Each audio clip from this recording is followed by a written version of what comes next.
வணக்கம் friends, welcome to Madras kitchen journey. இன்றைக்கி வந்து நம்ம சேனலில் வந்துட்டு ஒரு சூப்பரான கொரியன் நூடுல்ஸ் 2 டைப் தான் வந்துட்டு இப்போது செய்ய போகிறோம். ஃபஸ்ட்டு ஏற்கனவே ஷார்ட்ஸில் வந்துட்டு கப் நூடுல்ஸ் போட்டாச்சு. இப்போ இது 2 பேக்கெட் நூடுல்ஸ் பார்க்கலாம். இது பிளாக் கலர் வந்து 150 ரூபா ரேட்டு காமிச்சிருக்கேன். இது பிங்க் கலர் வந்துட்டு இதுவும் சேம் ரேட்டு தான், 150. ஒரு பேக்கெட் வந்துட்டு 150. இப்போ பிங்க் கலர் இருக்கு இல்லையா, அதை செஞ்சிடலாம்.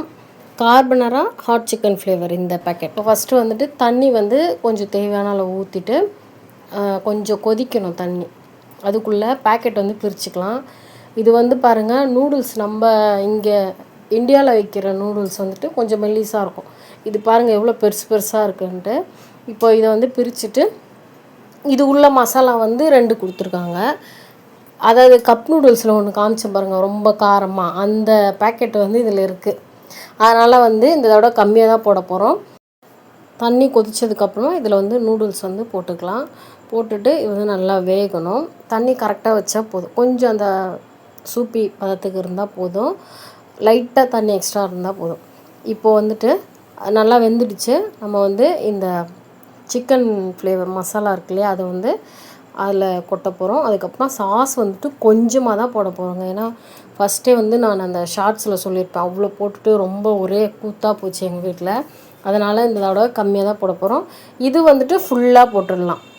இந்த சிக்கன் மசாலா இருக்கு இல்லையா, இந்த பேக்கெட் வந்துட்டு ஃபுல்லாக போட்டுட்டு இந்த ஹாட் காரமாக இருக்க சாஸ் பாக்கெட் மட்டும் கொஞ்சமாக நம்மளுக்கு எவ்வளோ தேவையோ அந்த அளவுக்கு ஊற்றிட்டா சாப்பிட்லாம். இப்போ வந்து ஊற்றி நல்லா மிக்ஸ் பண்ணிட்டோன்னா இந்த நூடுல்ஸ் பாக்கெட் வந்து ரெடி ஆகிடுச்சுங்க. இது வந்து இந்த மாதிரி கொஞ்சம் வந்து சூப்பியாக இருக்கணும்னு தான் கேட்டாங்க, அதனால் இந்த மாதிரி செஞ்சாச்சு. ஆனால் வந்து நல்லா தான் இருந்தது இந்த நூடுல்ஸும். இப்போ இந்த பேக்கெட் ரெடி ஆகிடுச்சு. அடுத்தது வந்துட்டு நம்ம பிளாக் வந்து ரெடி பண்ணலாம். இப்போ இந்த பேக்கெட்டை கட் பண்ணியாச்சு. இது உள்ளே வந்துட்டு ஒரு பேக்கெட்டு இருக்குது. இது என்னென்னா சீவீட், அதாவது கடல் பாசி இருக்கு இல்லையா, அது. அப்புறம் இது வந்து அந்த ஸ்பைசி சாஸ். இப்போ இதுக்கும் வந்து அதே பேனில் தண்ணி வச்சுட்டு அதுக்கப்புறமா நூடுல்ஸ் வந்து போட்டு வேக வச்சு எடுத்துக்கலாம். இது வந்து சூப்பிலாம் இல்லாமல் கொஞ்சம் நல்லா அந்த ஸ்டிக்கியாகவே எடுத்துக்கலாம்.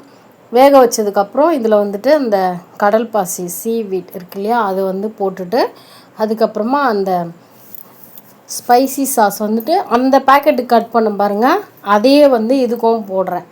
கொஞ்சமாக அந்த இன்னொரு பேக்கெட் வந்து எடுத்து வச்சாச்சு. ஏன்னா இது வந்து ரொம்ப காரம் இல்லையா, அதனால் இதை போட்டு நல்லா கலந்துடலாம். கலந்து மிக்ஸ் பண்ணிவிட்டு எடுத்துட்டோம்னா ரெடி. இதில் வந்து கொஞ்சம் வந்து சீஸ் ஃப்ளேவர் இருந்தால் நல்லாயிருக்குமேன்ட்டு சீஸ் வந்து இதில் வந்து ஒரு பேக்கெட் வந்து போடுறேன்.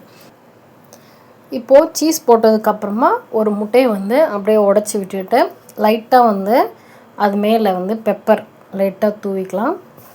தூவிட்டு அப்படியே வந்து மூடி வச்சு 1 நிமிஷம் மட்டும் சிம்மில் வச்சுட்டு உடனே டக்குன்னு வந்து இதை வந்து எடுத்துட்டு அதுக்கப்புறமா சாப்பிட்லாம். ஏன்னா வந்துட்டு அங்கே வந்து முட்டை உடச்சி ஊற்றி தான் வந்து சாப்பிடுவாங்க. அதனால் வந்து அதே மாதிரி வேணும் அப்படின்னு சொல்லிட்டு கேட்டாங்க. அதனால் இந்த நூடுல்ஸுக்கு வந்து அந்த மாதிரி பண்ணேன்.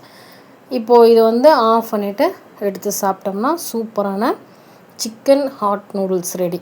அவ்வளோதாங்க, 2 நூடுல்ஸும் பண்ணியாச்சு. உங்களுக்கு இந்த வீடியோ பிடிச்சிருந்தா மறக்காமல் ஒரு லைக் அண்ட் சப்ஸ்கிரைப் பண்ணால் சப்ஸ்கிரைப் பண்ணி சேனலுக்கு சப்போர்ட் பண்ணுங்கள். நன்றி, வணக்கம்.